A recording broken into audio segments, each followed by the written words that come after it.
Venga, la palabra de hoy es el Papa Mago. Repetimos en 3, 2, 1 para saludar. 3, 2, 1. Muy bien, el Papa Mago. Empezamos. Vamos a ver si funciona el invento. Iba a intentar grabar directamente la pantalla, pero el extensor el audio lo hace fatal. Vamos a hablar de orgánulos membranosos. Sale, qué bien. Bueno, orgánulos membranosos. ¿Veis la cantidad de orgánulos membranosos que tenemos? Retículo endoplasmático, aparato de Golgi, lisosomas, pelosisomas, vacuolas, mitocondria y cloroplastos. Nos vamos a hinchar. Pensad que este bloque constituye aproximadamente un 30% o 40% incluso en algunas ocasiones de preguntas de selectividad. Es decir, siempre que hay algo de célula, siempre, que puede ser desde orgánulos o estructuras no membranosas, que es lo que tenéis en el vídeo, a todas estas estructuras. Y a veces lo vincula, ya lo veréis. Porque, por ejemplo, cuando veis los orgánulos no membranosos, se habla de los centriolos, y los centriolos están muy vinculados al proceso de división celular, que lo veremos en mitosis y meiosis. Y aquí vamos a hablar, por ejemplo, de mitocondrias, cloroplastos, que están muy vinculados al tema de metabolismo. Entonces, empezamos a lo bestia. Retículo endoplasmático, que sabéis que tenemos dos tipos. Primero vamos a hablar en general. Un retículo endoplasmático es un complejo de sistemas membranosos compuestos por sáculos y túbulos aplanados conectados entre sí, que dejan un hueco interno que se denomina lumen. Entonces yo tengo esos sáculos, esos túbulos, pero en el hueco central entre sáculos tengo el lumen. ¿Qué pasa? Que este retículo endoplasmático va a tener unas funciones tan variadas que está conectado con el aparato de Golgi, pero también con la membrana nuclear externa. Os recuerdo que el retículo endoplasmático rugoso aparece más rodeando el núcleo, lo veremos ahora en los dibujos. Desde el punto de vista estructural y funcional ya te los distingue, el rugoso y el liso. Rugoso, recordad la R de ribosoma, entonces el retículo endoplasmático rugoso tiene ribosomas y el liso no los tiene. Y si tiene ribosomas, ¿qué hará el retículo endoplasmático rugoso en general? Fabricar proteínas. ¿Y el liso? Fabrica lípidos, ahora lo veremos. RER. Mirad, tenéis que echar un vistacillo a los apuntes por si algo del título está regular, ¿vale? Porque tuve que hacer un par de cambios que la diapositiva estaba duplicada. Entonces, concepto y estructura del retículo endoplasmático rugoso, lo que nos toca ahora. Como hemos dicho antes, son cisternas, un conjunto de cisternas o sáculos, ¿no? En este caso ya menciona el término cisterna. Muchas veces vemos cisternas y sáculos que se utilizan indistintamente, o sea que no agobiéis por eso. Conjunto de cisternas con ribosomas adheridos, ¿en qué lado? En el lado del citoplasmático del retículo endoplasmático, eso quiere decir cara citoplasmática, que da hacia el citoplasma, ¿lo pilláis o no? Seguimos. ¿Dónde me encuentro el retículo endoplasmático rugoso? En casi todas las células eucariotas, y os pone una excepción que es la típica que se estudia, que sería el glóbulo rojo. Porque os recuerdo que el glóbulo rojo no tiene núcleo, por lo tanto no va a necesitar sintetizar proteínas después, por eso no tiene retículo endoplasmático rugoso. El glóbulo rojo nace, se diferencia, hace sus funciones y después lo elimino cuando ya deja de hacer sus funciones bien. Entonces, el glóbulo rojo, como no tiene núcleo, no necesita... Claro, no necesita el retículo endoplasmático rugoso porque luego veremos que para la transcripción y traducción, que ya lo habéis estado estudiando, la transcripción era pasar de ADN a ARN mensajero, ¿no? Y luego ese ARN mensajero lo leía a los ribosomas. Entonces, claro, como no va a haber una síntesis intensa de proteínas, porque no va a haber una fabricación de ARN mensajero, hay cierta síntesis de proteínas, hay una mínima síntesis de proteínas, pero es casi anecdótica, ¿vale? Entonces, nos quedamos con que el glóbulo rojo no tiene retículo endoplasmático rugoso. Seguimos. Cisterna, con ribosomas adheridos cara citoplasmático, lo he dicho antes, pero ahora habla un poquito más. Dice que la membrana que constituye, porque son orgánulos membranosos, la membrana que constituye el retículo endoplasmático rugoso es un poquito más fina que la membrana plasmática, de 50 a 60 Armstrong, ahí lo tenéis. Allí, en esa membrana que está en la cara citoplasmática, tenemos distintas proteínas, como por ejemplo las riboforinas, que son unas proteínas que anclan los ribosomas para que no se suelten del retículo endoplasmático rugoso, y también tenemos otras que son las que forman los canales de penetración, son proteínas que forman canales y que permiten así que salgan las proteínas sintetizadas por esos ribosomas. ¿Recordáis los canales que había en la membrana plasmática, ¿no? Las proteínas que formaban un canal. ¿Sí o no? Pues esto es muy parecido. Y vuelve a repetir que está en casi todas las células eucariotas. Pasamos. ¿Qué funciones tiene el retículo endoplasmático rugoso? Pues síntesis de proteínas, si está cargado de ribosomas. Ahí lo tenéis. Pero también es muy importante, puede hacer la modificación o glucosidación de proteínas. Es decir, puede ponerle algunos oligosacáridos a algunas proteínas. Pero esto, donde se termina de hacer ya con calidad, sería en el aparato de Golgi, ya lo veréis. Aquí puede empezar en algunos casos, no siempre. También almacena las proteínas en el lumen, que os recuerda que era el hueco que había central dentro de ese conjunto de sacula, el hueco que deja por dentro, y lo que hace es fabricar muchas proteínas y a veces las almacena ahí, y conforme las vas necesitando las va soltando. Por eso dice que almaceno proteínas previamente sintetizadas. Y por último, transporta hacia los orgánulos que algunas proteínas para constituir membranas. A ver, recordad, vimos los porcentajes de membrana plasmática y no llamaba la atención que había incluso más proteínas que lípidos. Todo esto tiene que ver con el retículo endoplasmático rugoso, porque al final va a tener que fabricar algunas de ellas, y muchas de ellas van a ir a membranas de los orgánulos para constituir esas membranas, para ser proteínas de membrana de orgánulos. Todavía no hablo de la membrana plasmática. Dibujito al canto que suele caer mucho. ¿Sois capaces de reconocerlo todo o no? María, ¿desde ahí lo ves? Tenemos el lumen, lo veis ahí, que sería el hueco de dentro, sería todo lo que me queda por ahí por dentro, pero como son como cisternas, una vez que hacen esas formas de cisternas, ¿ves las almendras que tiene por encima, esos puntitos? Ribosoma. ¿Todo el mundo lo ve? Entonces te dice que es el retículo endoplasmático rugoso. ¿Veis que aquí estaría el núcleo? Que tiene poros nucleares que permiten la salida de distintos elementos, y esto que pone envoltura nuclear es la membrana nuclear de toda la vida que hemos estudiado. Por esos poros que va a salir, por ejemplo, el ARN mensajero. También puede salir en algunos momentos el ARN ribosómico para constituir el ribosoma que se adhiere a la superficie del retículo endoplasmático rugoso. ¿Sí? Veis que está aquí el retículo endoplasmático rugoso y está conectado con un retículo endoplasmático liso, que tiene también unas cisternas, pero no son tan aplanadas, ahora lo veremos, ahora lo vamos a diferenciar. Pero lo principal es que ni está tan aplanado ni tiene ribosoma en la superficie. ¿Puedes repetir dónde está el lumen? Sí, claro, mira, ¿tú ves la flecha que sale de aquí? Repetimos, el lumen está este hueco de dentro, ¿no ves? Todo lo que está envuelto por esa membrana, todo esto sería lumen, incluso esto de aquí, ¿no ves? Lo que quedaría por dentro. Lo que pasa es que como está tan plegado, pues se ve poquito, pero tiene ese hueco ahí. ¿Paso? Vamos con el liso. En este caso, en vez de hacer tanto hincapié en la cisterna, habla de que está formado por túbulos ramificados e intercomunicados entre sí.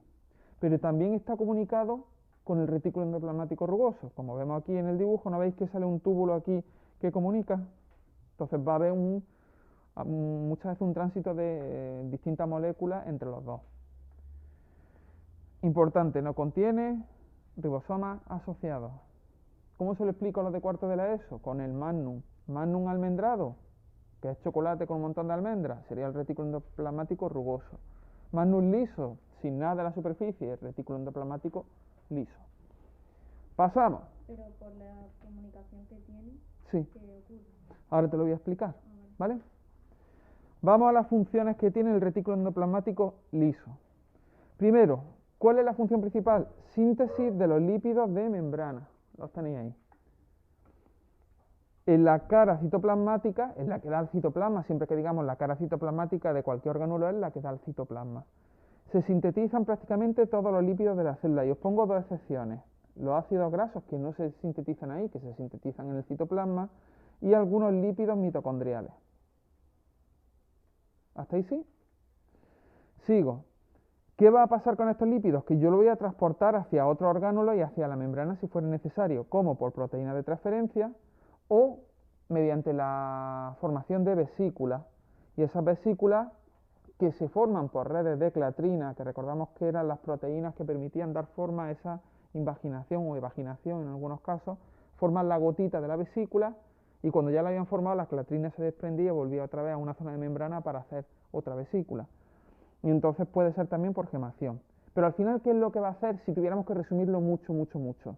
Intervienen en la síntesis, almacenamiento y transporte de lípidos. Eso sería una respuesta escueta cuando os pregunten brevemente por función del orgánulo. Si veis que vale 0,2 no sé cuánto, con esa respuesta tan escueta podríais tenerlo y ya está. Sigo. Si fabrica lípidos, también va a fabricar hormonas esteroideas derivadas del colesterol, que ya lo vimos en el tema de lípidos. Participa en la detoxificación, eso es muy importante. ¿Por qué? Porque va a eliminar moléculas perjudiciales, como medicamentos, drogas, etcétera. Pero ¿dónde hay un mayor cúmulo de estos retículos endoplasmáticos lisos que hagan esa función? En células hepáticas. Por eso decimos que el hígado se encarga de limpiar toda la mierda de medicamentos, drogas, alcohol, etcétera. Aunque luego veremos otro orgánulo que se encarga más del tema del alcohol. Ya lo veremos. Y por último, habla del almacenamiento de calcio, que son células musculares, las principales que tienen retículos endoplasmáticos encargados de un gran almacenamiento de calcio. Porque os recuerdo que el calcio, participaba en la contracción muscular, ¿verdad? ¿Os acordáis o no? ¿Os acordáis que vimos un tipo de transporte activo que eran las bombas de calcio? Muy bien. Por lo tanto, en respuesta a estímulos, se produce la contracción muscular. Premio. Una cosa importante, ¿os acordáis que estuvimos hablando del transporte activo y os puse el ejemplo de la bomba sodio-potasio con el antiporte? ¿Os acordáis de eso? Más o menos, que era un ATP y cambiábamos sodio por potasio en distintas cantidades. Vale, no todas, que quede claro, el transporte activo, la mayoría de los transportes activos suelen trabajar por bombas, ¿vale? Pero no todas hacen un antiporte, que quede muy claro. Muchas de ellas simplemente bombean en contra de gradiente, pero la de sodio-potasio, que es la que estuvimos trabajando, era antiporte. ¿Queda claro? Vale. Aparato de Golgi. Nos vamos al siguiente. Y entonces Daniela podría seguir con su pregunta de ¿pero qué tiene que ver ese túbulo de retículo endoplasmático rugoso con el liso? Mirad, porque al final lo que va a hacer el retículo endoplasmático liso en muchos casos es formar una vesícula de algo y transportarlo. Por eso esa conexión. Y también va a haber proteínas enzimáticas que sean necesarias para que trabaje el retículo endoplasmático liso. Pero quien me interesa a mí a continuación, el siguiente punto, sería el aparato de Golgi. ¿Por qué? Vamos a ver esto. Primero, ¿qué es? Por eso siempre viene concepto y estructura. Porque eso es lo que os pueden preguntar. Concepto de aparato de Golgi. Estructura. Pues ya sabéis lo que tenéis que decir. Y vamos con esto. Uno o varios distiosomas. Pero cada distiosoma es de 4 a 8 sáculos en paralelo. O sea que si digo un distiosoma puede tener de 4 a 8. Si tengo dos distiosomas podría tener de 8 a 16 sáculos aproximadamente. ¿Lo pilláis o no? María, ¿sí? ¿Seguro? Vale. Son discoidales, parecen discos, y los llamo cisternas. Por lo tanto, al final, un distiosoma es una agrupación de ¿qué? De 4 a 8 cisternas. Y eso está acompañado de vesículas de secreción, que lo veremos a continuación, porque esto al final lo que hace el aparato de Golgi es transportar cosas a través del aparato de Golgi para que maduren. Su función principal es madurar cosas. Se sitúa próximo al núcleo, en las células animales también lo puedo encontrar rodeando a centriolos. Caras de póker, embolias en proceso. ¿Sigo? ¿Sí? Vamos a esto, que esto es un poco denso. ¿Se ve bien la pizarra? ¿Sí? ¿Está grabando eso? Vale. El aparato de Golgi está estructural y fisiológicamente polarizado. Significa que tiene una dirección, que tiene dos polos. Empezamos con la cara cis, que es la cara de formación. Está más cercana al retículo endoplasmático rugoso porque va a recibir productos del retículo endoplasmático rugoso. ¿Y qué suelen ser? Proteínas. Generalmente es convexa. ¿Todo el mundo domina lo de convexo y cóncavo? ¿No? Convexo, convexo. Cóncavo, el cuenco. ¿Sí o no? Y ahora lo veremos en el dibujo para que os quede claro. Entonces, si alguien no lo domina, simplemente memorizarlo. Pero convexo, acordaos de darle un beso formando así. Cuando daba la mano el cardenal Richelieu, bésame la mano. ¿Sí? Vale. Seguimos. Constituida por sáculos que son de menor diámetro y una membrana más fina. Es decir, zona convexa, más finita, menor diámetro, como más pequeño. Y luego tenemos una cara trans o cara de maduración, que está más cercana de la membrana plasmática, que suele ser cóncava y presenta cisternas más grandes, aumenta el tamaño. La membrana más gruesa y tiene un aspecto reticular. Al final, solo quiero que veáis la evolución en el dibujo que os voy a presentar a continuación. Esto es más o menos memoria y tiramos. Dime.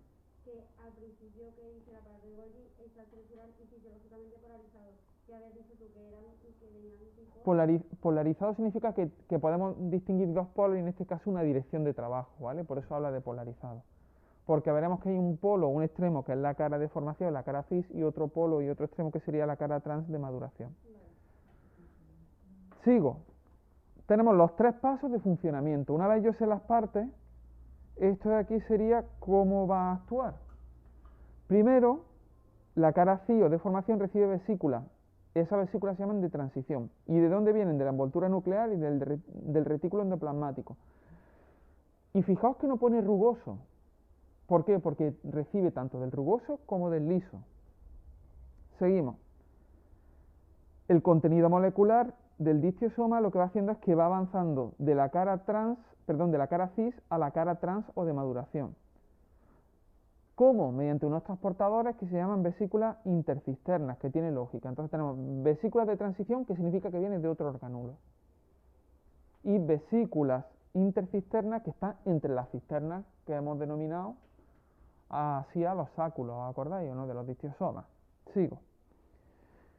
Cuando llega a la cara trans, se concentra y se acumula en su interior unas vesículas que son mayores, que son las vesículas de secreción. Es decir, ha pasado todo el aparato de Golgi, han madurado y lo almacenan en unas vesículas de mayor tamaño. Y finalmente, las vesículas de secreción pueden tener varias funciones. O están llenas de enzimas digestivas y entonces son lisosomas, que hacen la digestión celular, que luego lo veremos, o pueden irse hacia la membrana plasmática, liberar el contenido al medio externo, exocitosis, que ya lo hemos dado antes, y de esa manera también crece y regenera la membrana plasmática. De camino que he hecho cosas al exterior o que llevo lípidos y proteínas a la membrana, regenero esa membrana en sí. ¿Veis alguna idea que pueda estar vinculada con exocitosis? Sí, ¿verdad? El transporte por exocitosis, porque muchas veces en selectividad lo preguntan juntos. Ya lo veremos, he seleccionado unas actividades para que las hagamos aquí. Ahora lo tenemos en dibujo. Retículo endoplasmático, ahí, vesículas de transición, que son formadas por revestimiento de clatrina. Se van hacia la cara cis. ¿Veis que son sáculos más pequeños? Pero más o menos puedo ver que hay como cierto aspecto convexo, ¿no veis? No se nota mucho, un poco, pero digamos que si sigo la línea, se nota un poco. Luego va avanzando como por vesículas intermedias y va madurando hasta que llega a formar y acumularse una vesícula de secreción, que puede ser un lisosoma. ¿Veis cómo vuelve a hablar del revestimiento de clatrina? Simplemente cuando forme vesículas de un tamaño aceptable, revestimiento de clatrina siempre. Y al final, ¿qué pasa? Se libera de la clatrina, es libre y ya puede fusionarse, por ejemplo, con la membrana plasmática y liberar al exterior. Este dibujo cae mucho en selectividad. Yo lo he visto creo que 3 veces. Que son muchos para los años que se repite un ejercicio 3 veces, algo que dice, hostia, hay posibilidades. ¿Todo el mundo lo entiende de verdad? Vale. Lo que se regenera es la membrana plasmática. Regeneramos membrana plasmática, incluso, recordad que viene en el retículo endoplasmático rugoso, voy a meter proteínas recién fabricadas en la membrana. Que yo creo que recordamos que había glucoproteína y glucolípidos, ¿verdad? Vale, pues pasamos. Funciones del aparato de Golgi. He aprendido cómo funcionaba. Ahora vamos, si me preguntan funciones, esto es lo que es. Dice, membranas del aparato de Golgi son ricas en proteínas de tipo enzimático. ¿Por qué? Porque tiene muchas funciones. Y dice que organiza la circulación de moléculas de las células. Muchas moléculas pasan por ahí. ¿Sí o no? ¿Lo tenéis claro? Moléculas procedentes de dónde? Del retículo endoplasmático, que sufren en el proceso una maduración. Vamos asociando ya aparato de Golgi a maduración, siempre. Entonces hay moléculas que son organizadas y transportadas por él y que maduran. Pero luego además pone transporte, maduración, acumulación y secreción de proteínas. O sea que ahora en vez de hablar de moléculas ya especifica proteínas concretamente. ¿Que vienen de dónde? Del retículo endoplasmático, normalmente del rugoso. Estas proteínas lo que les pasa es que conforme van avanzando se cambia un poco su secuencia de aminoácidos, solo un poco. Y esos pequeños cambios hacen que finalmente sean activas, por ejemplo algunas enzimas. La enzima no funciona hasta que llega al aparato de Golgi y allí sufre una pequeña modificación que es como dar el botón de encendido. Y ya lo almaceno dentro de un lisosoma, en una vesícula que formará un lisosoma, y ahí dentro hará la digestión de lo que necesite. Seguimos. ¿Qué hace? Lo acumula, son concentradas y ya tenemos la vesícula de secreción de la que hemos hablado antes. También habla de la glucosilación de lípidos y proteínas. ¿Qué significa eso? Que le pone oligosacáridos a proteínas y a lípidos, por lo tanto genera glucolípidos o glucoproteínas de membrana, pero también habla ahí de secreción. ¿Qué significa eso? Que algunos de estos glucolípidos y glucoproteínas se quedan constituyendo la membrana plasmática, esa es la manera que tengo de fabricarla, pero otras las expulso fuera para que hagan una función fuera de la célula, por eso se dice de secreción. ¿Lo entendéis? Vale, ¿os acordáis del mosaico fluido? Que recibía su nombre porque era una bicapa con muchos fosfolípidos que estaban ahí, pero las proteínas, ¿os acordáis que podían moverse dentro de la membrana? Por eso era un mosaico fluido, porque las proteínas podían desplazarse dentro de la membrana, ¿sí? Muy bien. Y por último, síntesis de proteoglucanos, que esto lo vais a ver en el vídeo de cubiertas celulares y orgánulos y estructuras no membranosas. ¿Por qué? Porque fabrican mucopolisacáridos que forman parte de la matriz extracelular y también glúcidos de la pared celular vegetal, como puede ser la pectina, la hemicelulosa y la celulosa, que os tiene que sonar del tema de glúcidos. Y yo sé que estoy repitiendo mucho lo de que os tiene que sonar, pero es que ya empieza a coger todo lo que hemos dado en bioquímica y lo empieza a utilizar de una forma y dice, hostia, aquí me lo encuentro y aquí funciona. Aquí tiene una función. Por eso en bioquímica no os podía tampoco contar mucho más hasta que viéramos el ejemplo y el proceso concreto, ¿vale? Pasamos a los lisosomas, que he hablado antes, eran esas vesículas después del aparato de Golgi que tienen una función específica de digestión celular. Lisosomas, vesículas procedentes del aparato de Golgi que tienen enzimas digestivas. Y ya especificamos hidrolasa ácida, y dentro de la hidrolasa ácida tenemos fosfatasa ácida, glucosidasa, lipasa, proteasa, adeneasa, etc. Y ahora yo os pregunto, ¿la fosfatasa qué romperá? Fosfatasa ácida. Grupo fosfato lo separa y dice ácida porque necesita un pH de actuación ácido. ¿Y la glucosidasa? Glúcido. ¿Y la lipasa? Lípido. ¿Y las proteasas, Ale? Muy bien. ¿Veis qué fácil? Por si alguien pregunta, ¿hay que saberse todo el ejemplo al final? Es que os va a salir algún ejemplo seguro. Pensad en moléculas que voy a romper. ¿Y dónde se forman esas enzimas? En el retículo endoplasmático rugoso, que ya he dicho que están inactivas, pero cuando ya van pasando por el aparato de Golgi ya se activan de alguna manera con una modificación de una pequeña secuencia.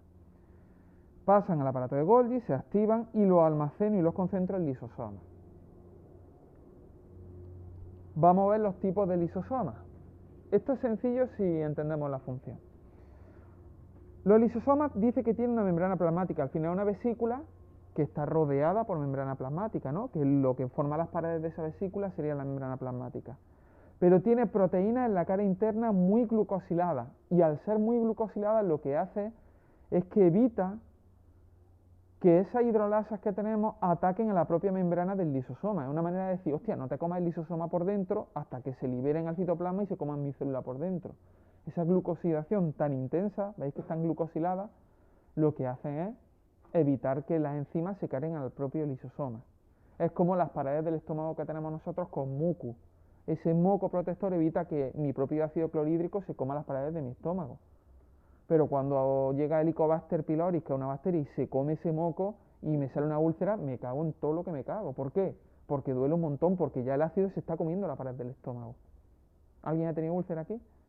Nadie. Afortunado. Seguimos. Yo tampoco, ¿eh? Tipos de lisosomas, los primarios y los secundarios. Veréis, y eso al final depende de si está recién sintetizado o ya ha hecho su función. Primarios, de reciente formación. ¿De dónde vienen? Del aparato de Golgi. ¿Y qué contienen? Enzima hidrolítica, ya lo hemos visto antes. Secundarios, aquí ya, además de la enzima hidrolítica, pausa para el timbre, ya tenemos sustancia en vía de degradación. Símil importante, estómago vacío cargado de ácido, que es que me estoy muriendo de hambre, y estómago ya con el ácido pero le echa comida. Sería lo mismo, el lisosoma secundario ya tiene algo que está en proceso de digestión dentro.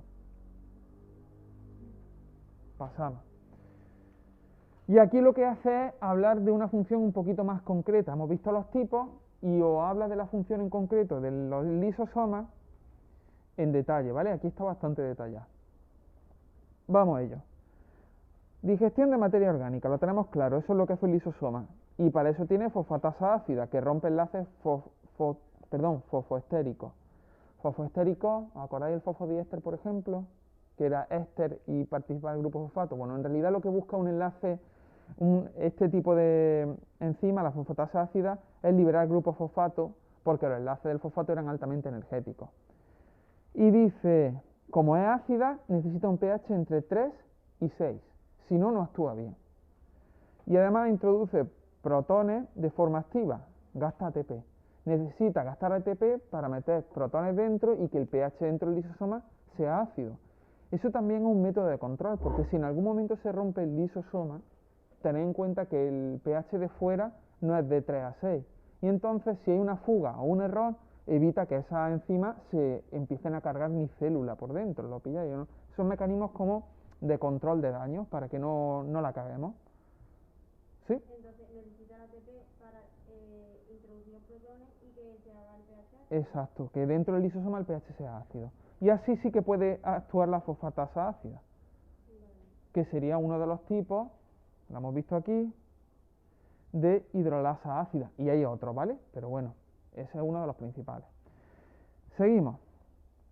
Y ahora, según lo que me coma, según lo que vaya a digerir, yo tengo lisosomas que participan en digestión celular de heterofagia o de autofagia. Si es hetero, sabéis qué significa otro, ¿no? Vale, pues heterofagia lo que hace es que digiere de forma intracelular, siempre dentro de la célula, macromoléculas que vienen del exterior. ¿Cómo se da este proceso? Para eso tengo que formar un fagolisosoma. Y diréis, ¿pero qué coño es eso? Que voy, ¿eh? José, atento.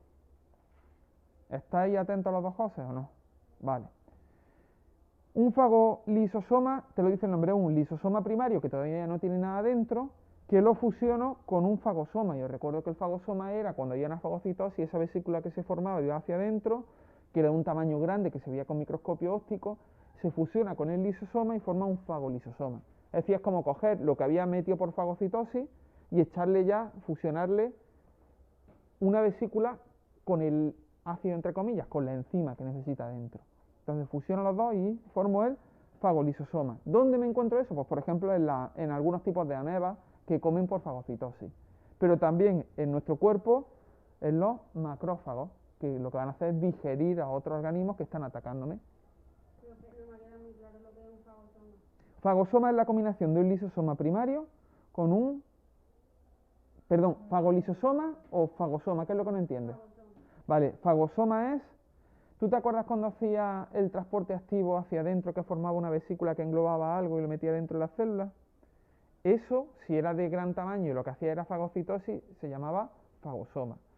Si era pinocitosis, que os recuerdo que eran partículas pequeñas o líquidos, se llamaba vesícula pinocítica. Eso viene en los apuntes tal cual, ¿vale? Lo digo por si alguien tiene dudas, lo miramos. Es que no sé si lo tengo por aquí. Si no, Rosa, ahora te enseño la foto de exactamente.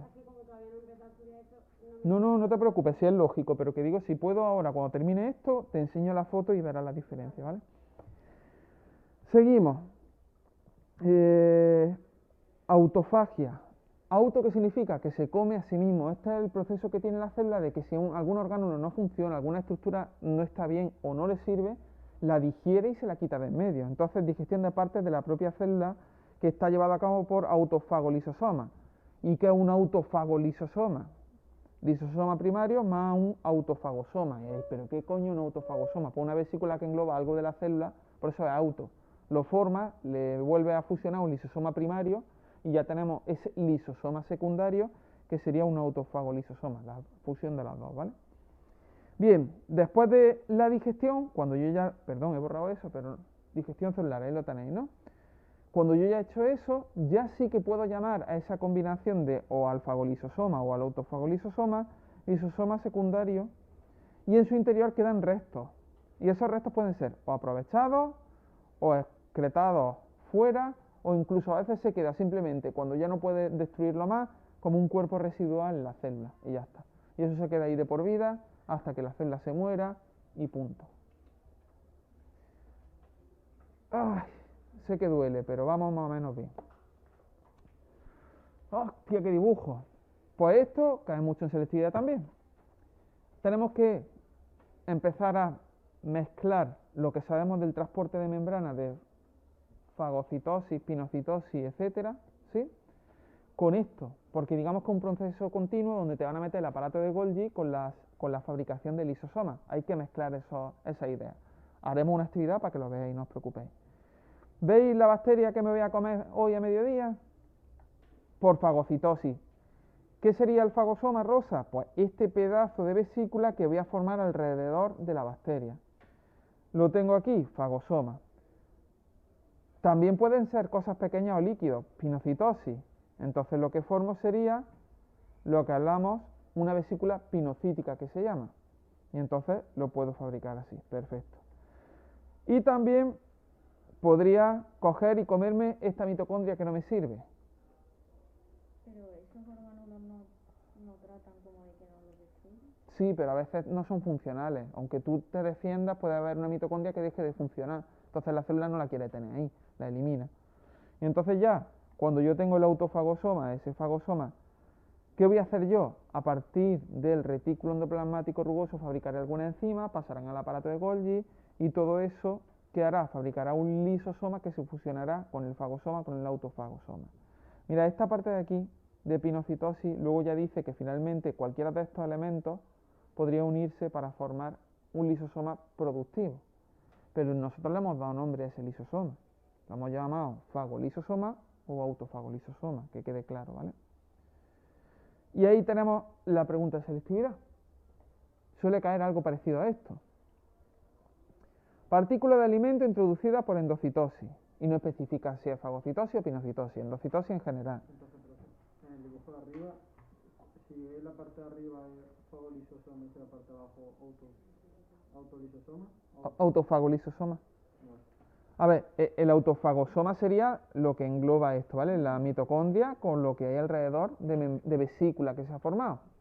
Y luego aquí lo que se supone es que esto irá a unirse con un lisosoma. Entonces, no ha llegado a dar el siguiente paso, el de meterte, decir, ese lisosoma más el fagolisosoma, más el fagosoma forma el fagolisosoma.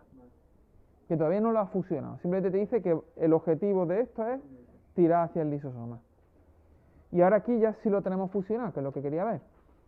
Entra por endocitosis. ¿Sí? ¿Lo veis? Se fusiona con un lisosoma primario que viene del aparato de Golgi. ¿Veis?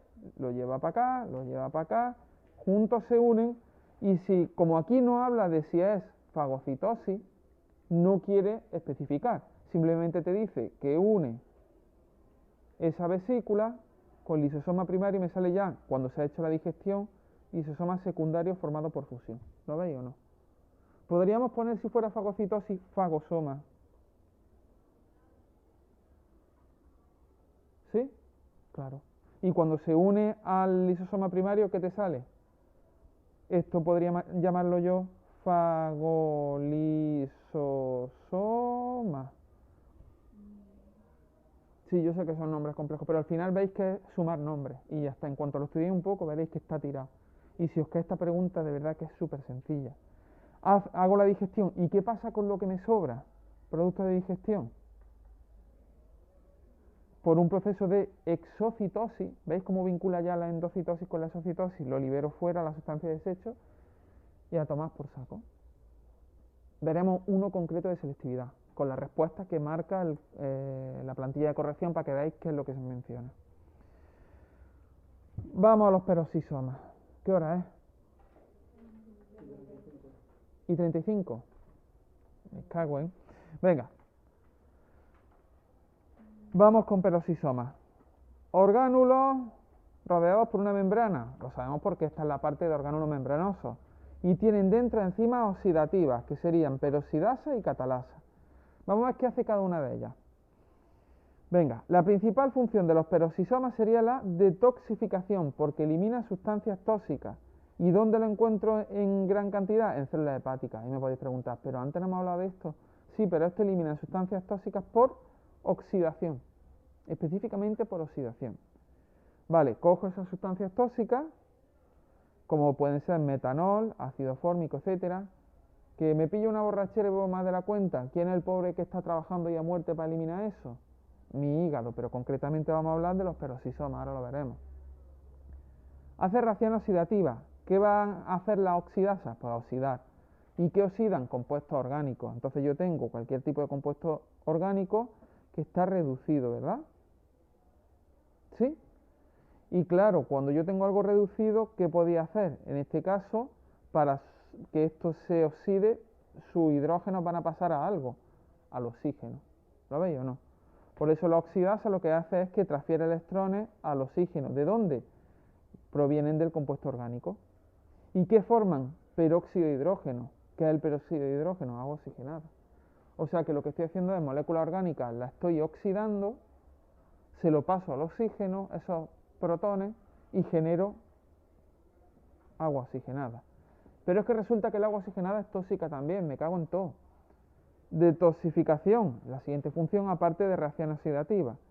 ¿Y qué pasa? Que tiene enzimas que lo que hace es que eliminan productos tóxicos de la célula, como agua oxigenada o el etanol. ¡Hostia! Alcohol. Aquí ya entra la función de quitarme el alcohol que he bebido y eliminarlo. Entonces lo que va a hacer es que la catalasa transforma agua oxigenada en oxígeno y agua, que eso ya sí lo puedo utilizar. Os he marcado esto, que es la reacción oxidativa que hemos visto antes, que estaba realizada, ¿por qué? Por la oxidasa. Obtengo agua oxigenada y tengo una molécula orgánica que ha sido oxidada.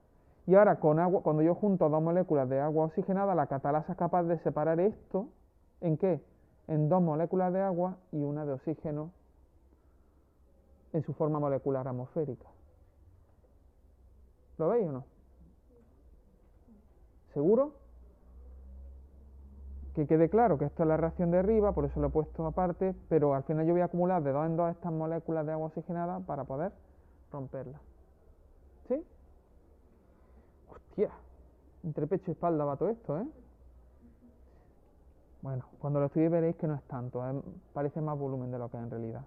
Y nos quedan los gliosisomas, que son un tipo de peroxisoma especial que solo encuentran en células vegetales. ¿Y qué suele tener dentro? Bueno, lo que hace es que tiene un cúmulo de lípidos, ¿vale? O puede tener lípidos que transforma en carbohidratos mediante la germinación de la semilla. Por eso hay lípidos en muchas semillas. Pero luego los gliosisomas se encargan de transformarlos en glúcidos que pueda aprovechar la nueva planta que salga de la semilla. Premio. Por lo tanto, los gliosisomas aparecen en células eucariotas vegetales, pero no en animales. Uf, me duele hasta el alma. Vamos con las vacuolas. Me van a quedar mitocondrias y cloroplastos seguramente. Intentaré grabarlos, yo los dejo colgados. Gracias, Villanueva, aconsejaría. Vale, o ya veremos, ya me organizaré. En la próxima clase, en 5 minutos, como la próxima clase de esto va a ser para hacer actividades de célula, ahora lo vemos.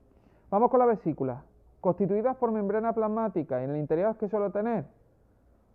Agua, pero esas vesículas que tienen agua dentro, ¿cómo suelo llamarlas? Vacuolas. ¿Pero eso de qué va a depender? Del tamaño. El tamaño siempre importa. Cuando hay otro contenido dentro de esas vesículas, se llaman inclusiones. Si es agua, las llamo vacuolas. Si hay otras cosas, inclusiones citoplasmáticas. Paso. Y dice, estructura. Se forman a partir del retículo endoplasmático del aparato de Golgi o de invaginaciones de la membrana. Tiene lógica, porque al final su pared va a ser membrana plasmática. En células animales son pequeñas y las llamo vesículas, muy importante. Ya no se habla de vacuola nunca en células eucariotas animales. Pero en vegetales son muy grandes, se llaman vacuolas, y puede haber una o dos por célula. Suelen ocupar en torno al 50% en una célula que todavía no es madura, que es joven en vegetales, pero cuando ya crece y se desarrolla del todo, puede ocupar hasta un 90%. O sea que es casi toda la célula es vacuola. Funciones: acumula agua y le da por tanto volumen y le da turgencia celular. Almacenan sustancias, además de agua puede haber otras cosas como reserva energética, que están fabricadas por la propia célula, muy importante, productos de desecho que se quedan ahí. Pero también tenemos los antocianósidos, y diréis, ¿pero qué coño es eso? Eso es lo que da color a los pétalos. Por lo tanto, las vacuolas de las células de los pétalos tienen acumulados esos antocianósidos y le dan color. Pero también puedo tener alcaloides venenosos, ¿y eso qué es? Veneno que repele a los herbívoros. Obviamente todo esto estábamos hablando, esta parte de aquí, de células eucariotas vegetales, lo de los pétalos, ¿vale? Y lo de los venenos. Seguimos. También son medios de transporte entre orgánulos del sistema endomembranoso y entre estos y el exterior. Simplemente ahí lo que decíamos antes, vesícula de transporte de ciertos orgánulos membranosos que van hacia afuera o entre los propios orgánulos membranosos. Eso siempre y cuando hable de vesícula, lo recuerdo, no de vacuola como tal de gran tamaño. Y por último, en células animales hay dos tipos, las vacuolas fagocíticas, pero que la llamamos vesícula, ¿os acordáis o no? Y pinocíticas, funciones de nutrición. Y luego tenemos las pulsátiles. ¿Cuáles son las pulsátiles? Son las que utilizan algunos protozoos que echan un chorro y entonces desplazan al protozoo a propulsión o mueven el exterior.